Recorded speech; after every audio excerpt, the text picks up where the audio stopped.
Hello, in this video I'll be sharing what I learned from the first iTeach video by the English Studio. The video focuses on teaching methodology, the structure of an effective lesson, and the role of both the teacher and the student during the lesson.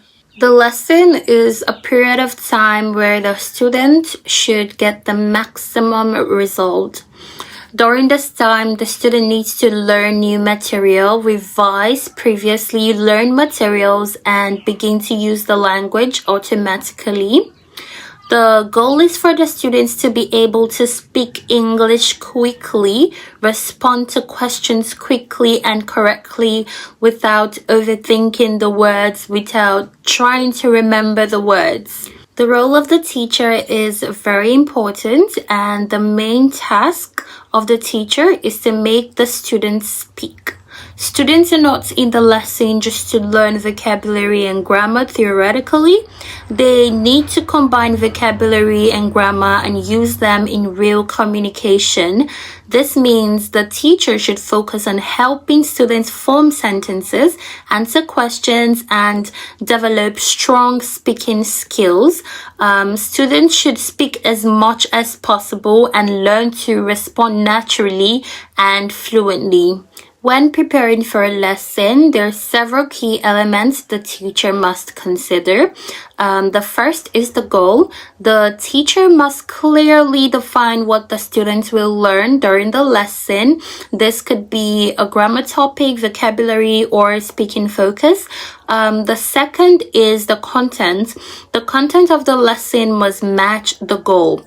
It is very important to build new material on the students' previous knowledge so that learning is not stressful.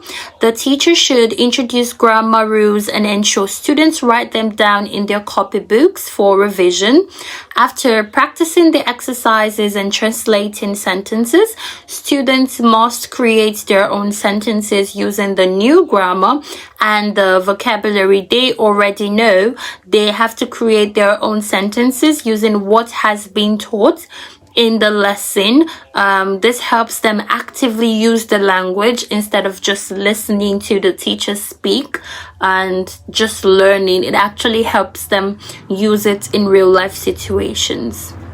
Also, the teacher should not only rely on the textbook, but should just select the best parts of the textbook and include additional materials, additional activities and games, interactive exercises that are connected to the lesson that would really help the student to have fun, because the lesson can become really boring when we're just working with the material and we're not doing anything outside of the material. This is why it is very essential to use other platforms, other materials, games, different activities to keep the lesson very engaging, interactive, and interesting, and to make sure that the student is interested in learning English and they do not see it as boring. The third element is the method. The teacher should use different teaching methods such as explanation, translation, asking questions, sentence creations, and games, different activities. It is very important to vary the methods to keep the lesson interesting and engaging. Using the same method over and over again can make the lesson very boring, and the students won't be interested in learning and they wouldn't want to come to class because they know it's the same thing over and over again. The fourth element is speed. The teacher must control the speed of everything. Speed of explanation, speed of writing, speed of checking homework and doing exercises. The lesson should not be too fast or too slow. The pace should be balanced so that the students can understand and stay engaged, and at the end of the lesson the students will leave the lesson feeling fulfilled and more knowledgeable. The fifth element is demand. Students learn better when the teacher requires them to give back what they have learned for the day. For example, if the teacher introduces grammar and gives homework, in the next lesson, the teacher should check and ask the students to recall the material without looking at their notes. This encourages responsibility and helps the students learn faster. The teacher can only demand what has already been taught. It is impossible for the teacher to start demanding what they haven't taught the students. So the teacher should only demand what they have taught in previous lessons. The sixth and last element is relationship. Students may feel nervous or stressed when they enter a new learning environment. It is the teacher's responsibility to reduce the stress by creating a friendly and supportive atmosphere. This can be done through warm-up communication, praise and encouragement, especially at the beginning of the lesson. A lot of students are coming from work, from school, they have their personal issues, their family issues. And when they come into that lesson, it is the teacher's responsibility to wipe all of that away and put them in English mode. They should not be thinking about their problems outside of the lesson, outside of the class, so they can better participate in the lesson and better understand what the lesson is all about and actually enjoy learning English. The lesson also has a clear structure and it requires effective time management. The first stage is the warm-up, which lasts about 5 to 7 minutes. During this time, the teacher asks simple personal questions such as how the student is doing, what they did recently, or their daily routines. This helps the students relax. It helps them to feel more comfortable and it helps them to start speaking. It really determines the mood of the whole lesson. It is very, very essential that the warm-up includes a lot of questions and a lot of engagements to help the students relax, because the student is coming into the lessons with their personal problems that we do not know about, so we do not want them to bring that mood into the lesson. So this stage of the lesson is very important. The second stage is checking homework, which takes about 5 to 10 minutes. This is very important as well, because if homework is not checked, students may not take it seriously. So the teacher checks vocabulary, grammar, and a small number of exercises. Vocabulary can be checked by marking correct and incorrect answers. Words that students do not know should be noted and revised in the next lesson.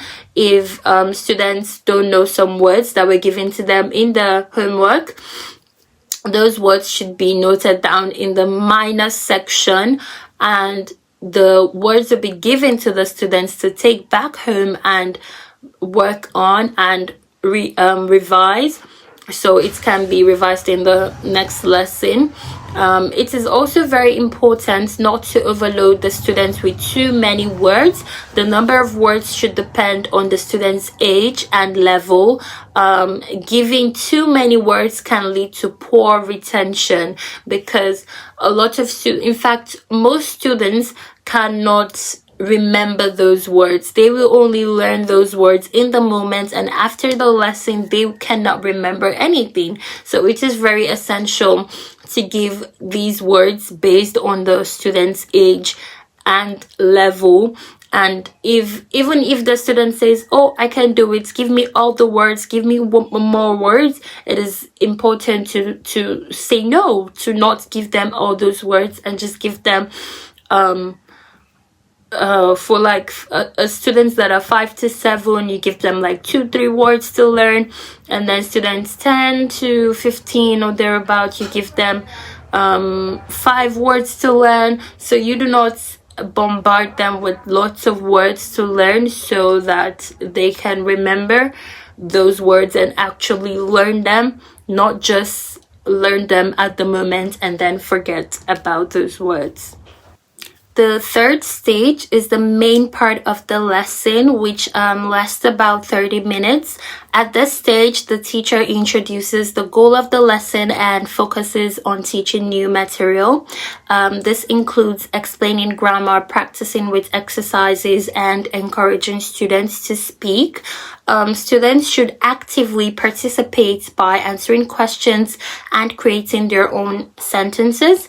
The final stage is the ending of the lesson, which lasts for about 10 minutes.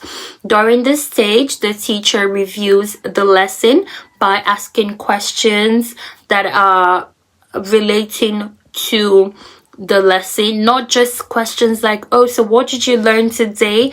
Because that's just not focusing on anything. The teacher should focus on asking questions that are directly related to the lesson. If the lesson is about past perfect, ask questions relating to past perfect, exactly what was taught in the lesson.